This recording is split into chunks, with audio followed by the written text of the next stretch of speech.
இன்றைக்கி நம்ம கல்யாண வீட்டு காரக்குழம்பு செய்ய போகிறோம். நம்ம அதுக்காக நம்ம நல்லெண்ணெயை ஃபஸ்ட்டு ஊற்றி தாளிக்க போகிறோம். கடுகு போடுறோம்.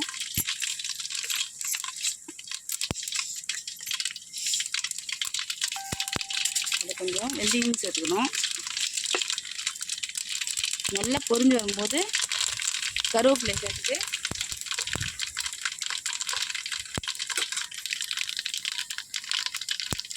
வடகத்தை போடணும். எல்லாம் நல்லா பொரிஞ்சு வரட்டும். நம்ம சின்ன வெங்காயத்தையும் கட் பண்ணி வச்சுருக்கோம். சின்ன வெங்காயத்தையும் அது கூட சேர்த்துக்கணும். நல்லா பொரிஞ்சு வருது.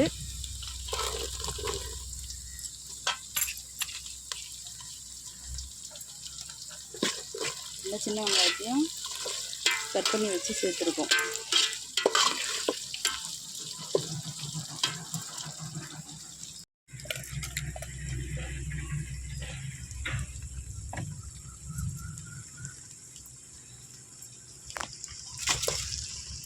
கத்திரிக்காய் நல்லா எண்ணெயிலே வெந்துடணும். வெந்ததும் அது வேகும் போதே பூண்டையும் சேர்த்து பூண்டு நல்லா உரிச்சு வச்சுருவோம். பூண்டையும் சேர்த்துக்கிறோம்.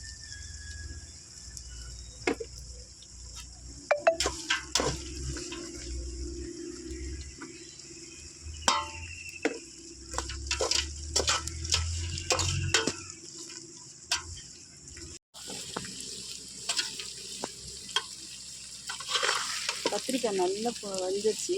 நம்ம தக்காளி சேர்த்துக்கிறோம்.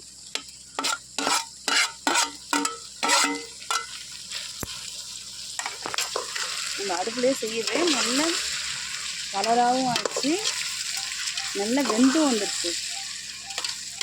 இது கூட நம்ம இப்போ புளி கரைச்சல் தண்ணியை சேர்த்துப்போம். நாங்கள் ஒரு 100 அளவுக்கு புளி எடுத்து வச்சுருக்கோம். அந்த தண்ணியில் கரைச்சி வச்சுருக்கேன். இதில் நம்ம திட்டமாக இப்போ உப்பு மஞ்சத்தூள் இதெல்லாம் போட போகிறோம். இப்போ அந்த உப்பு மஞ்சள் தூளும் போட்டுட்டு நாம் ரெடி பண்ணி வச்சுருக்க கொஞ்சம் மசாலா தூளையும் போடுவோம். போட்டு அவிச்சு வச்சுருக்கோம். அது கூட ஆட் பண்ணிக்கிறோம். நல்லா கலர்ஃபுல்லாக வந்துடுச்சு. இது கொஞ்சம் நல்லா வதங்கட்டும். இது கூட நம்ம தூள் சேர்த்து போகிறோம். இது நம்ம வீட்டில் அரைச்சி தூள். இது என்னென்னா மிளகாய் தூள் தான். குழம்பு தூளை நம்ம சேர்த்து வச்சுருக்கோம். இது கூட நம்ம இதையும் சேர்த்து 150 கிராமுக்கு சேர்க்குறோம்.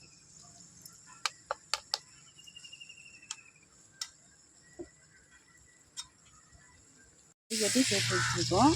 இந்த புளி தண்ணி அதில் சேர்த்துக்கிறோம்.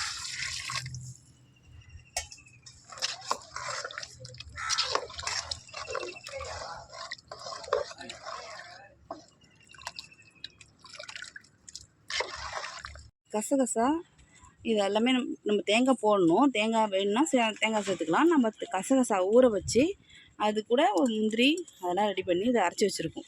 இது எதுக்குன்னா கெட்டியாகிறதுக்காக. நாள்பட்டா கெடாது. அதனால் இது நம்ம கெட்டியாகிறதுக்காக அது போடுறோம். தேங்காய் ஆப்ஷன். தேங்காய் வேணும்னா நம்ம உடனே சாப்பிட்றதா இருந்தால் தேங்காய் சேர்த்துக்கலாம். நம்ம உடனே மற்ற வெளியில் கொடுக்குறதுனால கொஞ்சம் இது நல்லா கெட்டியாகிடுச்சுன்னா இன்னும் நாள் வரும். ஒரு எல்லா குழம்புமே இப்போ நம்ம செய்கிறதெல்லாம் ஒரு 10 நாள் வச்சு சாப்பிட்லாம்.